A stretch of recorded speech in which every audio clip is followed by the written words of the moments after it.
Today I will be telling ghoulish tales from beyond the therapy couch.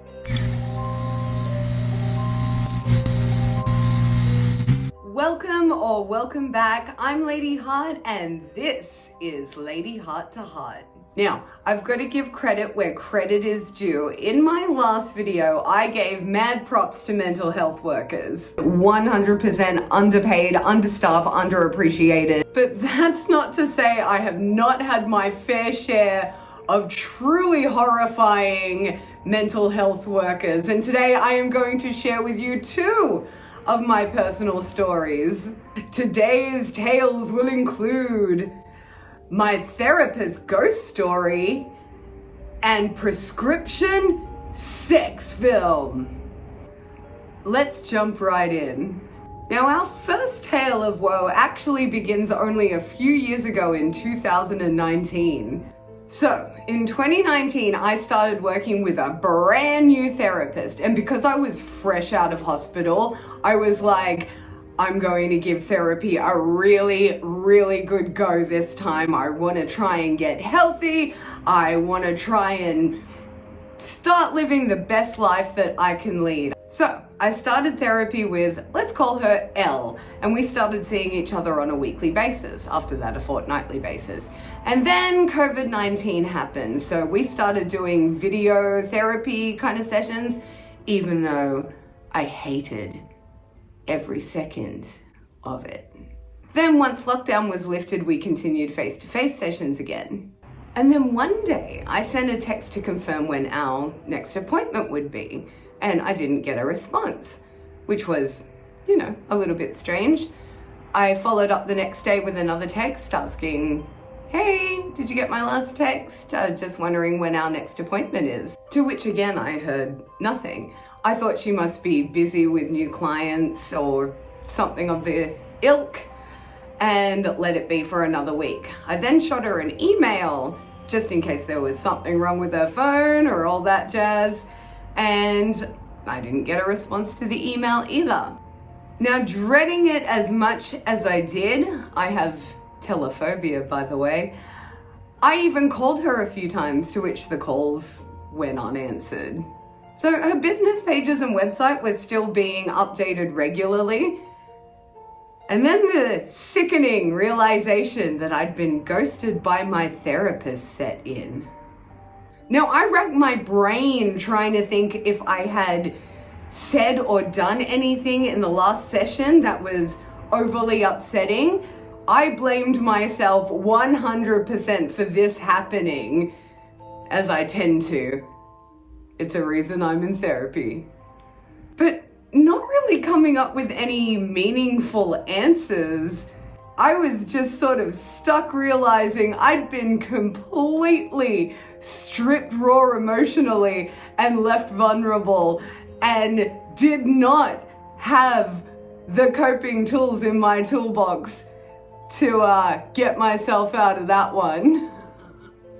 So don't you worry, that tale has a definite classic horror story ending. And in this case, I'll be likening it to The Turn of the Screw by Henry James.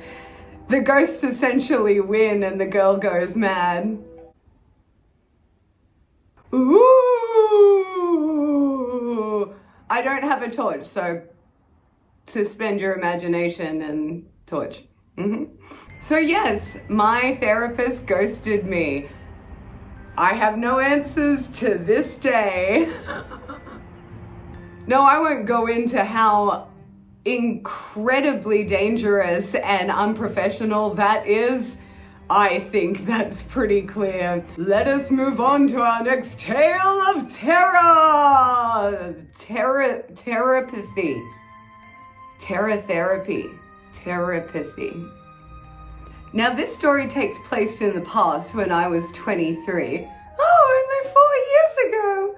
And I was incredibly unwell at the time.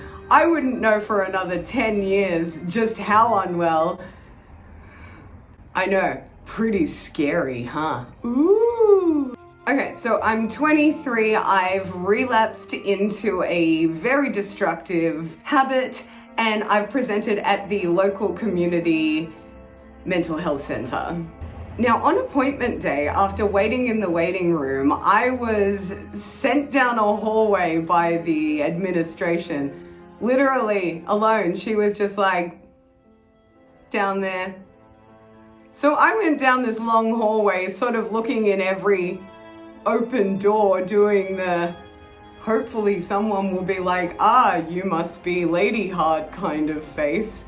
So eventually that does happen. So I go into the room and there's not one guy, but two guys in there. So the first guy introduces himself and then says he's the psychologist or whatever. And then he refers to the other gentleman in the room and is like, this is blah, they are a student, they will be joining us today. Now, usually when this happens, they have to ask your permission if a student can be in on your session. And they're usually not in the room either. Like, you are put in this really awkward place of being like, I don't want to say no and make a scene. Oh my God, yeah. So that happened. So really uncomfortable about all of this already. I start to lay out why I'm there and give a brief background on what had led me up to that point. So the first guy's taking this all in and he's doing those kinds of nods at me for the entire time I'm speaking. And then he says, I'll try and do my best guy voice. So you used to do this a lot and then you stopped doing it and now you're doing it again. Is that right? Yeah. Well, that doesn't mean you're having a relapse. I thought that was, the exact definition of, no, it just means you're having a bad time right now. Okay, so what can I do about it? Am I able to go and speak to someone else? Am I able to discuss meds? What are we looking at here? All right, here we go. Have you seen the movie The Secretary? I'm sorry, what? The movie The Secretary with Maggie Gyllenhaal. Yeah, why? Now, if you haven't seen the movie The Secretary, it's a story about a submissive secretary who enters a BDSM relationship with her boss. Have you thought about doing that? Doing what? Well, clearly you like pain, so maybe you could talk to your boyfriend about doing what they do in the movie.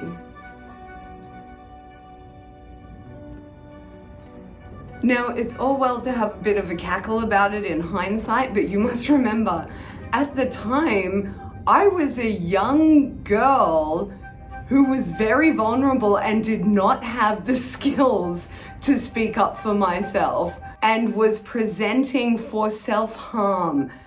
So you can see the clear power imbalance here. And what's worse is he taught everything he said to me to that student. Let me tell you though, I did put in a report and complain about that one, and I did not receive a reply.